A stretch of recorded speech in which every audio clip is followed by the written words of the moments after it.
1.5 லேக் 2 லேக்லாம் சம்பளம் வாங்குறவங்கள லாவிஷாக செலவு பண்ணிகிட்டு இருப்பாங்க. நிறைய இஎம்ஐ கமிட்மெண்ட், பர்சனல் லோன் எல்லாமே வச்சுருப்பாங்க.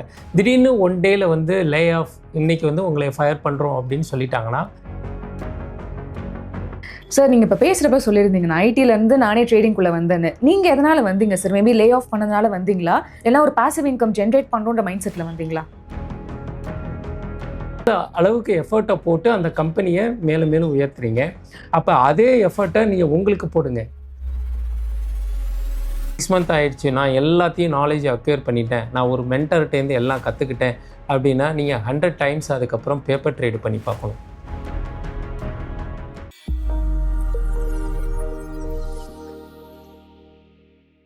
ஹலோ ஜீபு வியூவர்ஸ், நான் உங்கள் விஜய் கண்மணி. ஸோ ஏஐ பற்றி தான் எங்கே பார்த்தாலும் பேச்சாக இருக்குது. அதனால் நிறைய லே ஆஃப்ஸ் நடக்குது. இதே மாதிரி ஃப்யூச்சரில் பார்த்தா நிறைய பேருக்கு வேலை இல்லாமல் போகுமோ அப்படின்ற ஒரு அச்சமும் இருக்குது. ஸோ அப்படி இருக்கிறப்ப நம்ம இந்த ட்ரேடிங்கை ஒரு பாசிவ் இன்கமாக வந்து பயன்படுத்த முடியுமா? அப்படி பண்ணால் எஃபெக்டிவாக அதுலேருந்து நம்மளால மணி ஜென்ரேட் பண்ண முடியுமா? இப்படின்னு இந்த கேள்விகளுக்கு ஒரு தெளிவான விளக்கம் கொடுக்கறதுக்காக நம்ம கூட இணைஞ்சிருக்காரு ஃபுல் டைம் ட்ரேடர் சையத் அவர்கள். அவர்கிட்ட கேட்டு தெரிஞ்சுக்கலாம். வணக்கம் சார். வணக்கம் மேடம். எப்படி இருக்கீங்க சார்? நல்லா இருக்கு. Nice sir. சார், இப்போ நான் இன்ட்ரோவில் சொன்ன மாதிரி தான், அதாவது ஏஐ வந்து ஒரு பெரிய ஒரு அச்சுறுத்தலை ஏற்படுத்திருக்குன்னு சொல்லலாம். அப்படி இருக்கிறப்ப எல்லாருமே ஒரு மாற்று வேலை, ஒரு பாசிவ் இன்கம் ஜென்ரேட் பண்ணுற மாதிரி இருந்தால் தான் இப்போ சர்வே பண்ண முடியும்னே இருக்குது. அந்த பாசிவ் இன்கம் மேபி ட்ரேடிங்லேருந்து வந்தால் இன்னும் பெட்டராக இருக்குமே அப்படின்னு பல பேரும் வந்து கேள்விகளுமே எழுப்பியிருக்காங்க. அது வந்து ஒரு நல்ல அணுகுமுறையாக இருக்குமா சார்? கண்டிப்பாக.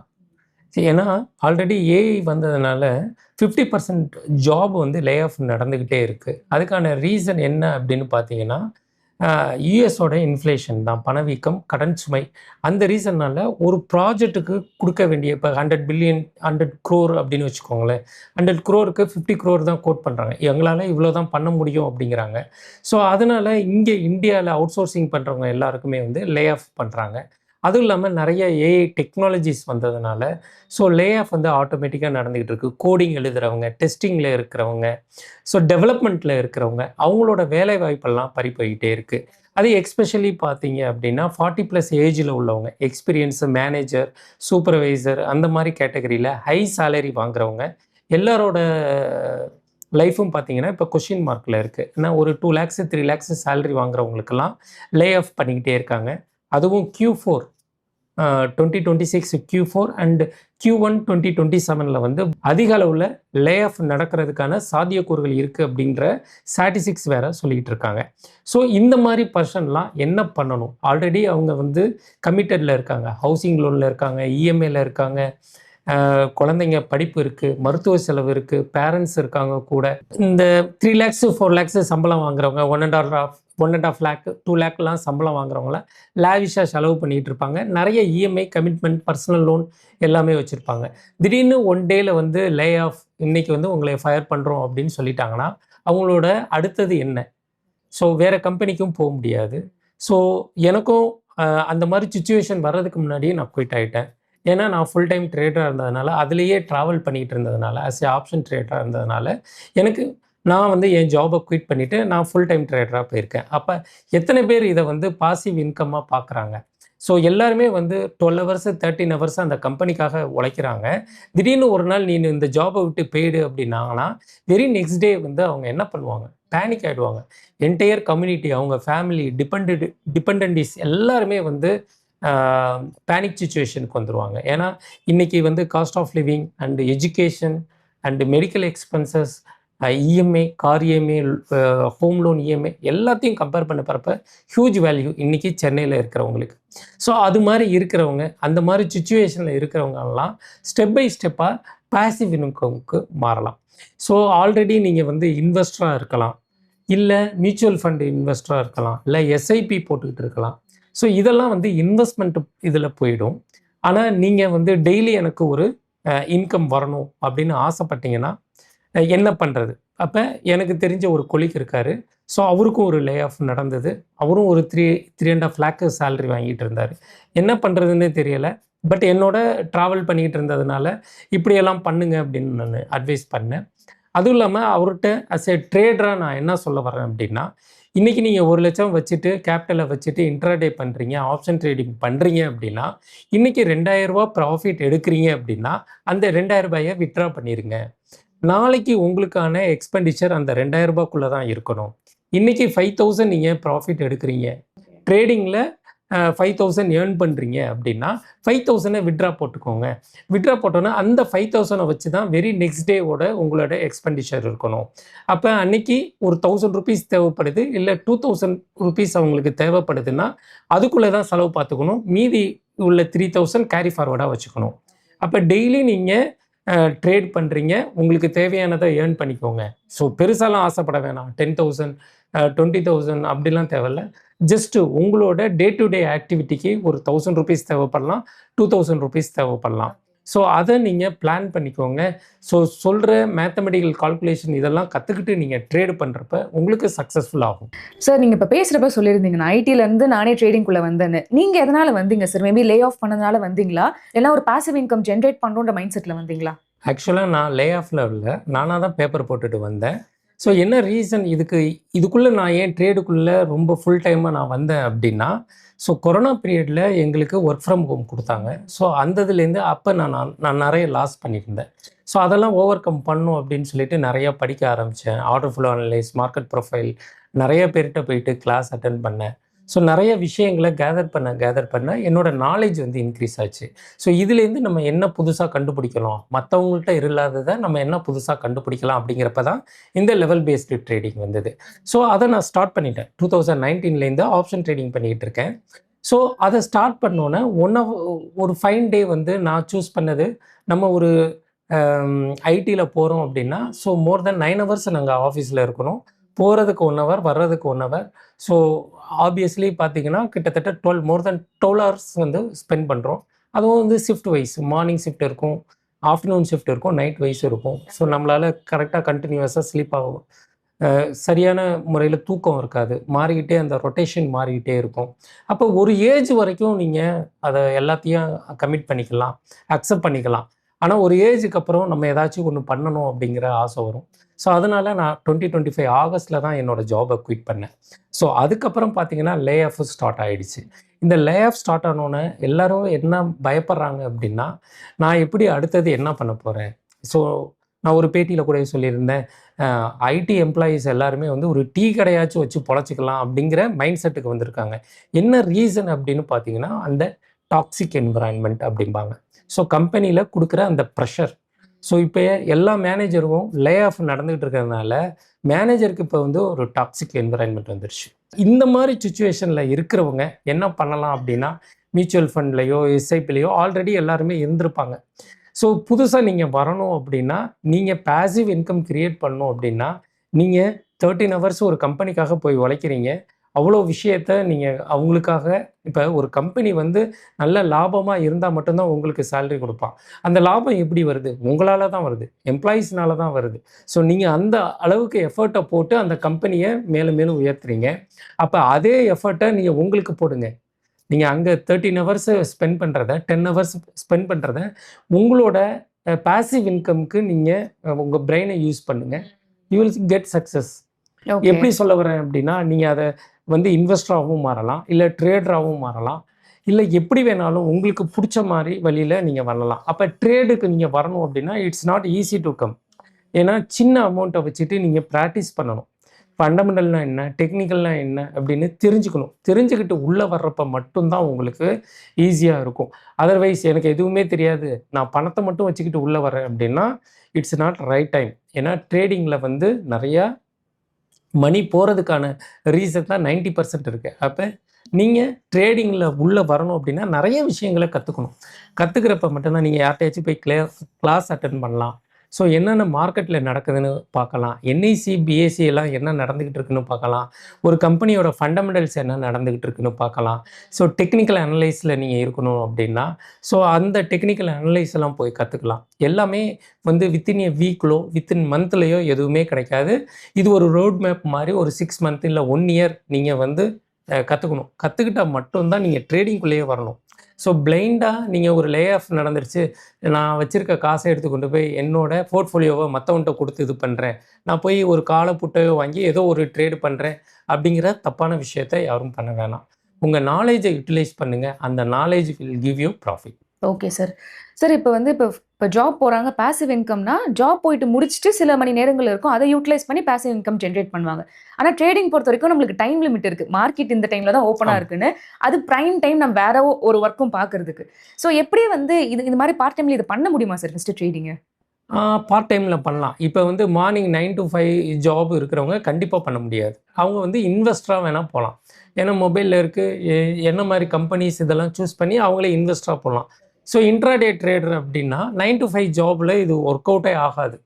ஸோ அவங்களாம் என்ன பண்ணலாம், நாலேஜ் அக்வயர் பண்ணலாம். ஸோ நல்ல நல்ல மென்டர் இருக்காங்க, அவங்கள்ட்ட போயிட்டு நாலேஜ் அக்வயர் பண்ணலாம். ஸோ அது வந்து ஃப்யூச்சரில் உங்களுக்கு ஹெல்ப் ஆகும். ஸோ இப்போ நானும் ஆப்ஷன் ட்ரேடிங்குள்ளே வந்தேன் அப்படின்னா எனக்கு ஒரு மென்டர் இருந்தார். அவர் சொல்லி தான் எனக்கே தெரியும். ஸோ அவர் மூலியமாக தான் நானும் உள்ளே வந்தேன். ஸோ சாதாரணமாக ஒரு விஷயத்தை போய் கேட்டு கேட்டு கேட்டு அதில் இன்வால்வ் ஆகி அதை கற்றுக்கிற ஆரம்பிச்சதுனால தான் வந்தது. இட்ஸ் நாட் கம் ஏன்னா வித்தின் எ வீக்கோ வித்தின் எ மந்த்தோ இது கிடையாது. நிறைய நானும் இழந்திருக்கேன் பணத்தை. அங்கே இழந்துக்கிட்டு அந்த எக்ஸ்பீரியன்ஸை கேதர் பண்ணிட்டு தான் நம்ம சக்ஸஸ் ஆக முடியும்.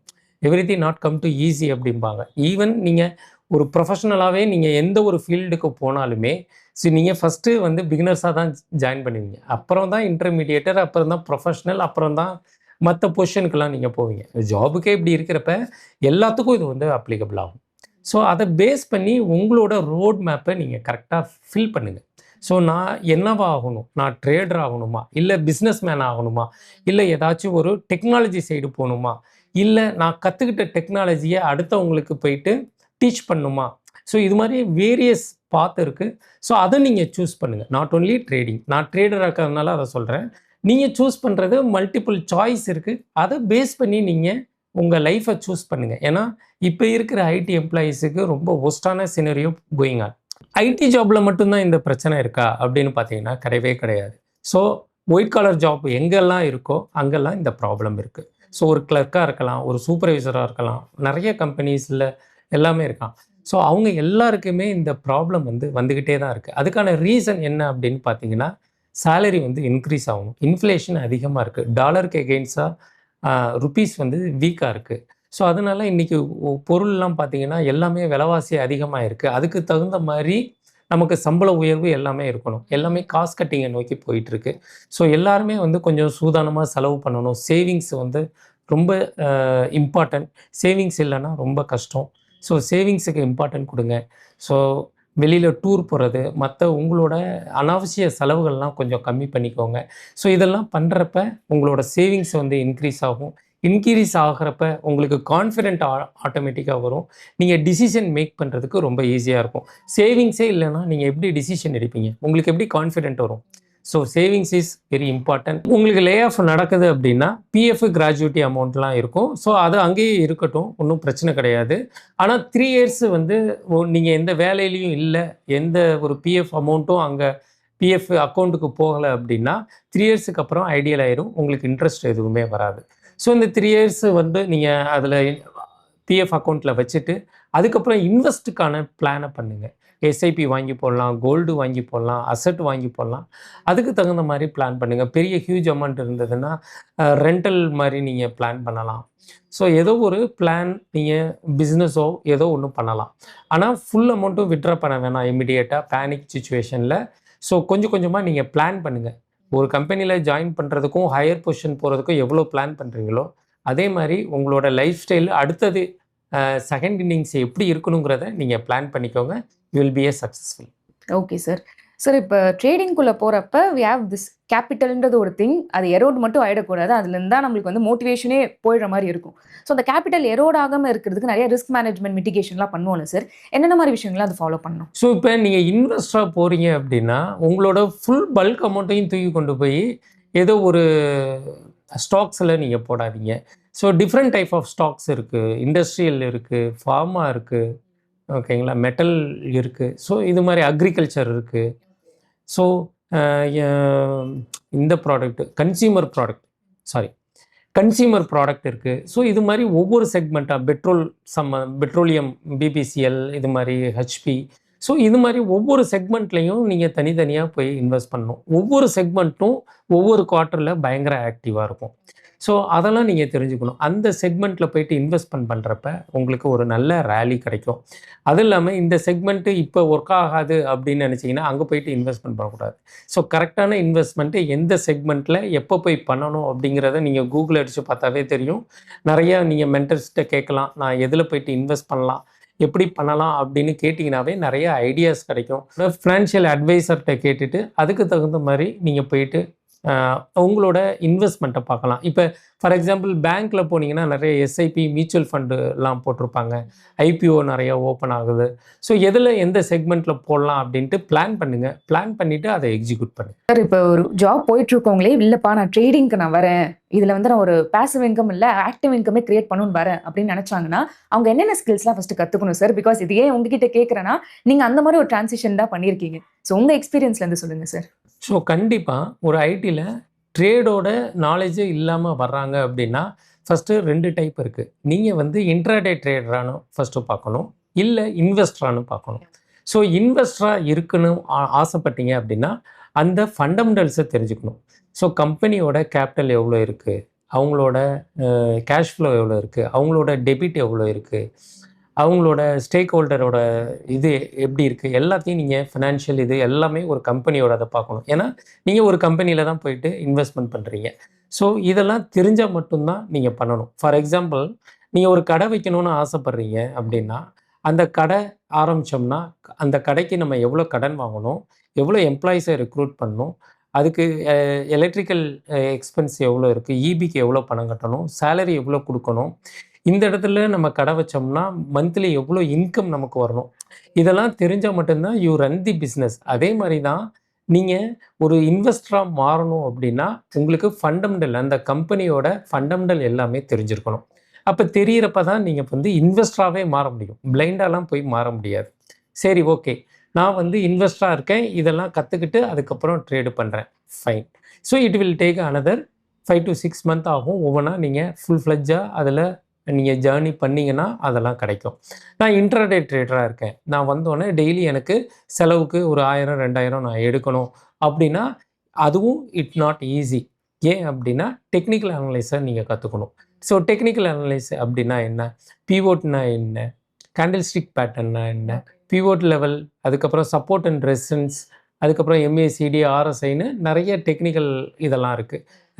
எக்ஸ்போனென்ஷியல் மூவிங் ஆவரேஜ் இதெல்லாம் இருக்குது. ஸோ இதெல்லாம் கற்றுக்கணும். இதெல்லாம் எப்படி நடக்குது ட்ரேடில் அப்படின்னு சொல்லி பார்க்கணும்.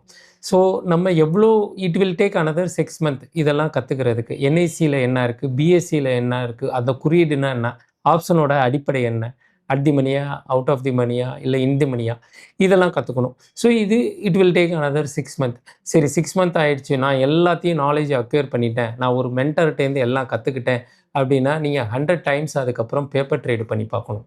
நீங்கள் கற்றுக்கிட்டதை எங்கே என்ட்ரி எடுக்கலாம், எங்கே எக்ஸிட் ஆகலாம் அப்படின்னு சொல்லிட்டு 100 times நீங்கள் வந்து பேப்பர் ட்ரேடு பண்ணி பார்க்கணும். அந்த it will take another 6 month. So obviously it will take 1 year. So 1 year full ஃப்ளெட்ஜாக அதிலேயே ரத்தம் சதை நாடி நரம்பு எல்லாம் ஊறி போய் வந்தால் மட்டும்தான் நீங்கள் இன்ட்ராடே ட்ரேடர் ஆக முடியும். ஸோ இதெல்லாம் கற்றுக்கிட்டு நீங்கள் வர்றப்ப தான் இன்ட்ராடே ட்ரேடர் ஆக முடியும். ஸோ இதை யாரெல்லாம் கற்றுக்கக்கூடாது, யாரெல்லாம் இந்த ட்ரேடுக்குள்ளே வரக்கூடாது அப்படிங்கிறது வெரி இம்பார்ட்டன்ட் ரூல். நான் 2மே சொல்லிட்டேன். யாரெல்லாம் இன்வெஸ்ட்மெண்ட்டாக வரலான்னு சொல்லிட்டேன், ட்ரேடர்ஸ் இன்ட்ராடே ட்ரேடர்ஸ் வரலாம் சார். யாரெல்லாம் வரக்கூடாது அப்படின்றது வெரி இம்பார்ட்டன்ட். ஸோ யாருக்கெல்லாம் கிரீடு அதிகமாக இருக்கோ அவங்கெல்லாம் வரக்கூடாது. அடுத்தது யூடியூப் சேனலை பார்த்துட்டு பை செல் அடிக்கிறது வரவே கூடாது. அதுக்கப்புறம் டெலகிராம் சேனலில் கால்ஸு ப்ரொவைட் பண்ணுறவங்க அவங்களும் வரக்கூடாது. வாட்ஸ்அப்பில் கால்ஸு ப்ரொவைட் பண்ணுறவங்க வரவே கூடாது, சுத்தமாக வரவே கூடாது. அதுக்கப்புறம் ரிவென்ச் ட்ரேட் எடுப்பாங்க. ஒரு ட்ரேட் எடுத்துகிட்டு அதோட சண்டை போட்டுட்டு இருப்பாங்க. அது டவுன் ட்ரெண்டில் போயிட்டு இருக்கும். இவங்க வந்து காலை வாங்கி ஆவரேஜ் பண்ணிக்கிட்டே இருப்பாங்க, ஏதோ ஒன்று பண்ணிக்கிட்டே இருப்பாங்க, அவங்களோட ரிவென்ச் ட்ரேடு பண்ணுவாங்க. ஸோ இவங்கெல்லாம் வரவே கூடாது. ஸோ ஏன் ரீசன் அப்படின்னு சொல்கிறேன்னா கிரீடிலேயே எல்லாமே அடங்கிடுது. ஸோ இதெல்லாம் இந்த அடுத்தவங்க ஒருத்தவங்க சொல்லி கொடுத்து நான் அதை போய் ட்ரேடாக எடுத்து சம்பாதிக்கணுன்னா முடியவே முடியாது. அவங்க நாலேஜுக்கு அவங்க சொல்லுவாங்க, பட் பணம் போகிறது உங்களோட பணம், உங்களோட ஹார்ட் ஏர்னிங் மணி. ஸோ அதனால் தேவையில்லாமல் இந்த மாதிரி பயம் இருக்கிறவங்க, பேனிக் சுச்சுவேஷன், என் காசு போயிடுமே, என் பணம் போயிடுமே, நான் நிறையா சம்பாதிக்கணுமே, இன்றைக்கே நான் வந்து எல்லாத்தையும் சம்பாரிச்சிடணும், இன்னைக்கு 1,00,000 ரூபா சம்பாரிச்சிடணும், இன்னைக்கு 50,000 சம்பாரிச்சிடணும், இதுதான் நிறைய பேரோட ஆசையாக இருக்குது. இவங்களும் வரக்கூடாது. அதுவும் இல்லாமல் நீங்கள் கேபிட்டல் வச்சுருக்கீங்க அப்படின்னா ஃபுல் கேபிட்டலையும் போயிட்டு இன்வெஸ்ட்மெண்ட் பண்ணக்கூடாது. அதோட 20% தான் நீங்கள் இன்வெஸ்ட் பண்ணணும், மீதி 80% பேக்கப்பில் இருக்கணும். ஸோ இந்த மாதிரி மைண்ட் செட்டில் இருக்கிறவங்களால மட்டும்தான் சக்ஸஸ் ஆக முடியும். அதர்வைஸ் உங்களோட மணி வந்து ஜீரோ ஆகிடும். ஸோ ட்ரேடிங் ஒரு பாசிவ் இன்கமாக பண்ணலாமா வேண்டாமா, அப்படி பண்ணுறதா இருந்தால் என்னென்ன மாதிரி ப்ரோஸ் அண்ட் கான்ஸ் இருக்குன்றத ரொம்ப டீட்டெயிலாக நம்ம பார்த்தோம். Thank you for this clear cut explanation. Thank you. And இதே மாதிரி வேறு ஏதாவது வீடியோஸ் பார்க்குறதுக்கு ஜீபு யூடியூப் சேனலை சப்ஸ்கிரைப் பண்ணிக்கோங்க. தேங்க்யூ.